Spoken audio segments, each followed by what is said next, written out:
नमस्कार दोस्तों। मैं आपको इस वीडियो में ज्योतिषी की कौन सी क्वालिटीज़ होती हैं, क्या प्रॉपर्टीज़ होनी चाहिए, कौन से गुण होने चाहिए किसी व्यक्ति को जो ज्योतिष सीखने का इच्छुक हो। तो इसमें महर्षि पराशर ने पहले से ही अपने ग्रंथ में बृहद पराशर पुरा शास्त्र में BPHS उसमें पहले से ही दे रखा है कि कौन सी क्वालिटीज़ होने चाहिए।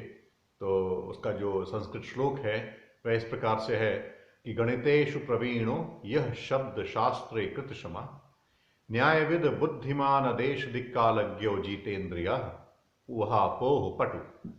आई try and explain it to you quickly. गणितेषु प्रवीणो यानी कि जो गणित में प्रवीण हो, जो गणित में तेज हो, जो गणित में बहुत अच्छा हो, जोड़ घटाना अच्छे से जल्दी जल्दी कर सके, अपने दिमाग में ही कर सके, ज़्यादा उसको किसी कैलकुलेटर वगैरह की ज़रूरत ना पड़े। कुछ चीज़ें अपने आप कर ले, कुछ तो वो कैलकुलेटर ऑफ कोर्स इस्तेमाल करना ही पड़ता है आजकल, और वरना देर लगती है।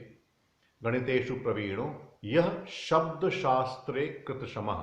शब्द शास्त्रे कृत क्षमा यानी जो आर्टिकुलेट हो, जिसके पास शब्दों का भंडार हो, जो एक ही सिचुएशन को कई तरह से विभिन्न तरीकों से बोल सके, ताकि क्योंकि ज्योतिषीय जो होते हैं उनका ये एक रिस्पॉन्सिबिलिटी होती है कि जो उनके पास कंसल्टेशन के लिए आए, परामर्श के लिए आए, उसको वो नीचे ना गिराएं, उसका मनोबल ऊंचा करके भेजें, उसको अच्छे से उसको अच्छा लगे। अगर कोई खराब बात भी हो, कोई दुखप्रद बात भी हो, तो उसको संभाल के बोलें उसको किसी तरह से।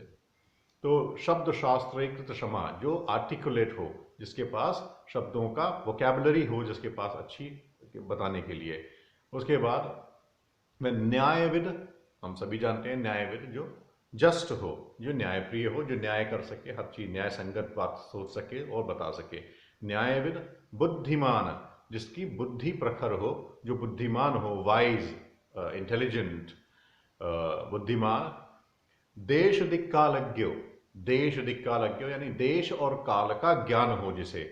अगर कोई व्यक्ति आपके पास कश्मीर से आ रहा है, तो वहां पर कौन सा देश काल चल रहा है, कैसा समाज है, किस प्रकार की मान्यताएं हैं, उस हिसाब से कुंडली का जो फल है, फल दर्शन है, वो बदल जाएगा। उसको उस प्रकार से उसको देखना पड़ेगा।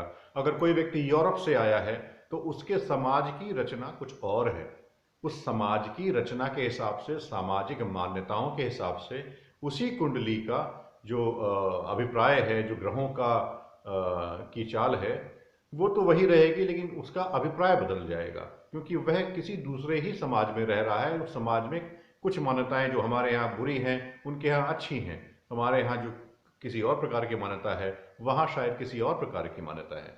तो उसका ज्ञान नहीं होगा, तो उसका जो फल बता रहा है ज्योतिषी, वो गलत हो जाएगा। देन देश दिक्कालज्ञ, जिसको देश काल का ज्ञान हो, ये बता ही चुका हूं। जीतेंद्रिय, जीतेंद्रिय जिसने अपनी इंद्रियों को जीता हो, जो जीतेंद्र हो। और ये बहुत ज़रूरी है, क्योंकि जब आप किसी की कुंडली देखते हैं, किसी का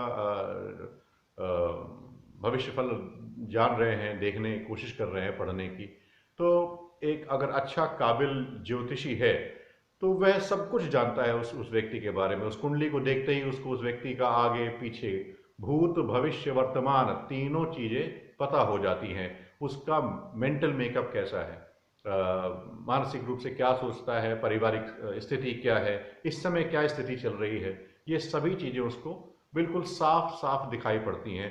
ये ऑफ कोर्स डिपेंड करता है इस बात के ऊपर कि ज्योतिषी कितना कुशल है, लेकिन ज़्यादातर ये बातें पता हो जाती हैं। और ये बातें पता होने की वजह से कहीं वो उसका फ़ायदा तो नहीं उठाएगा, अपने जजमान का, जो उससे परामर्श लेने आया है, उसका फ़ायदा ना उठाए इस बात का। एक तो यही, दूसरा ये है कि कुछ भी चल रहा हो आसपास, जब आपकी अपनी इंद्रियां अपने वश में होंगी, तो आप स्थित प्रज्ञ होकर उस कुंडली को देख सकेंगे, उसकी विवेचना कर सकेंगे।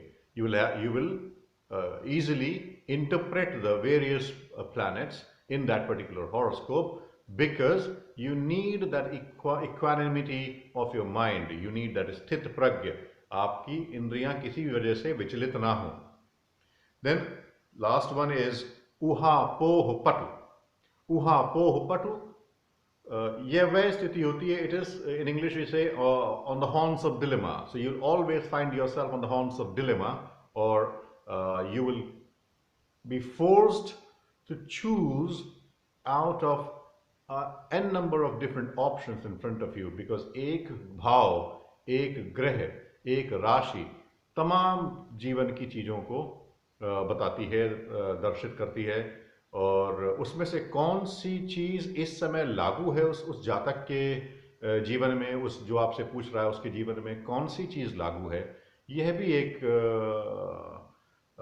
इम्पॉर्टेंट विषय है. जैसे कि अगर कोई वृद्ध व्यक्ति आया है और उसकी दशा चल रही है, संतान की दशा चल रही है पांचवें घर की, तो जाहिर सी बात है वो वृद्ध व्यक्ति पांचवें घर की दशा के हिसाब से नहीं आया होगा, अपनी संतान भाव नहीं पूछने आया होगा 80 वर्ष की उम्र में. तो आपको उसे कुछ और बताना पड़ेगा. अगर वही आपको ऐसा लगे कोई व्यक्ति ऐसा है जो बचपन छोटा सा मतलब 15-16 साल का है, तो वह भी 5 वर्ष की अपने पांचवें घर में संतान भाव को लेकर प्रश्न लेके नहीं आया होगा. तो ये ऊहापोह पटु, इन सभी भावों के आते हुए भी आप उसमें से कौन सा इस समय प्रयुक्त होगा इसको निकाल कर सकने में सक्षम हो. और इसको निकालने में एक बहुत बड़ी भूमिका आती है आपके इष्ट मजबूत होने की. तो ये इष्ट मजबूत होना बहुत ज़रूरी है. इसके लिए बहुत से ज्योतिषी तमाम तरह के उपाय करते हैं, योग, मेडिटेशन, ध्यान, पूजा,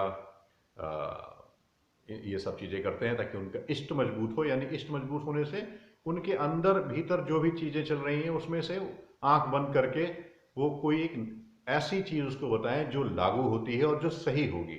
आपका इष्ट जितना मजबूत होगा उतना ही आपका जो फलित है वो मजबूत हो जाएगा ना.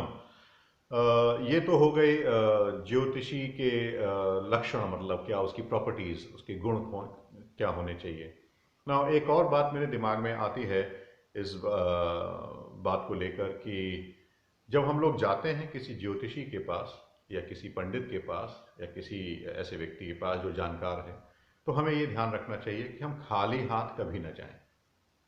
खाली हाथ जाने से एक ऋण लेकर आते हैं.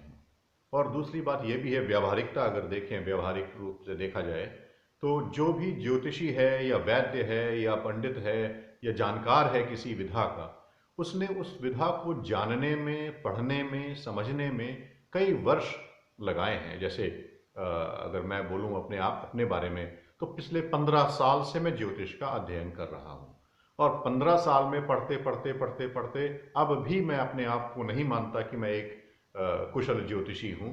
और मैं समझता हूँ कि मैं आज भी विद्यार्थी हूँ. हर बार जब पढ़ता हूँ तो कुछ नया समझता हूँ, लेकिन इसके लिए बहुत साल लगे मुझे, कई वर्षों की हर दिन रोज लगातार नित्य मैंने उसकी साधना की. एक तरह से ज्योतिष सीखने के लिए अपनी साधना लगाई. तो इतने सालों की मेहनत के बाद जब मैं आज किसी को परामर्श देता हूँ तो अगर उससे कुछ भी मेरा लाभ ना हो तो किस प्रकार से मैं जीवन यापन कर पाऊंगा. चलिए, मेरे बारे में तो मेरे ऊपर ये बात पूरी नहीं होती है क्योंकि मेरा अपना अलग एक काम भी है और ये तो मैं शौकिया करना शुरू किया मैंने. लेकिन कई ऐसे ज्योतिषी भी हैं जो जिनका जीवन यापन यहीं से चलता है. वो ज्योतिषी हैं और इसी से ही उनकी कमाई होती है, इसी से उनका घर बार चलता है और परिवार का भरण पोषण होता है. अब अगर आप जाएंगे किसी ऐसे व्यक्ति के पास और खाली हाथ जाएंगे तो वह मायूस सा हो जाएगा. हालांकि कुछ बोलेगा नहीं, क्योंकि जनरली ये लिखा हुआ है ग्रंथों में कि ज्योतिषी को और वैद्यों को, पंडितों को, मांत्रिकों को किसी से कुछ अपेक्षा नहीं रखनी चाहिए कि हमको ये व्यक्ति इतना दे जाएगा, या ये राजा है तो हमें ये 100 गायें दे देगा या एक राजपाट दे देगा या एक सोने की मुद्राएं दे देगा.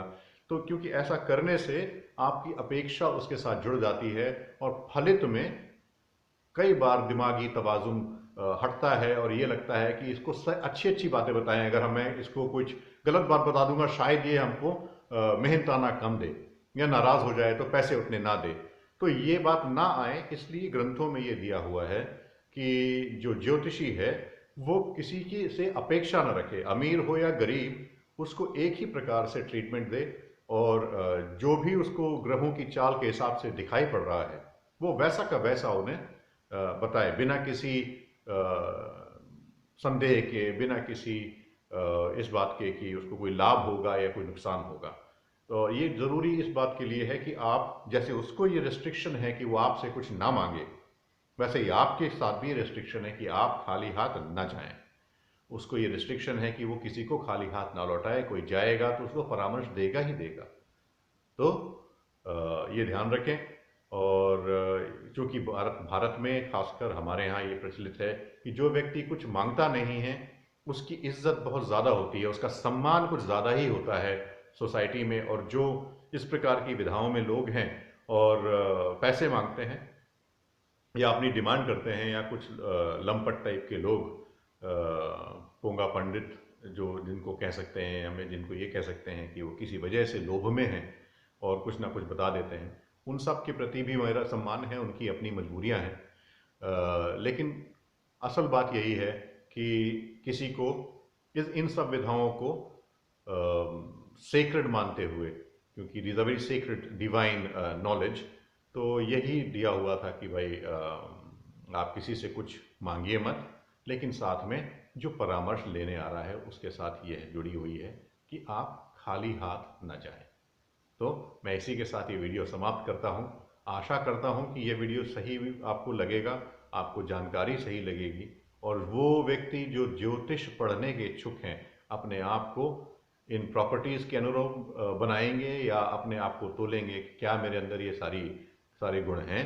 और अगर हैं तो आप ज्योतिष सीख सकते हैं। और अगर कहीं नहीं भी सीखना चाहते हैं, किसी ज्योतिषी के पास जाना चाहते हैं, तो मेरी बात याद रखिएगा कि आप खाली हाथ कतई ना जाएं, वरना आप ऋणी होकर आएंगे और उसके प्रति भी सम्मान पूरा नहीं होगा। धन्यवाद। नमस्कार।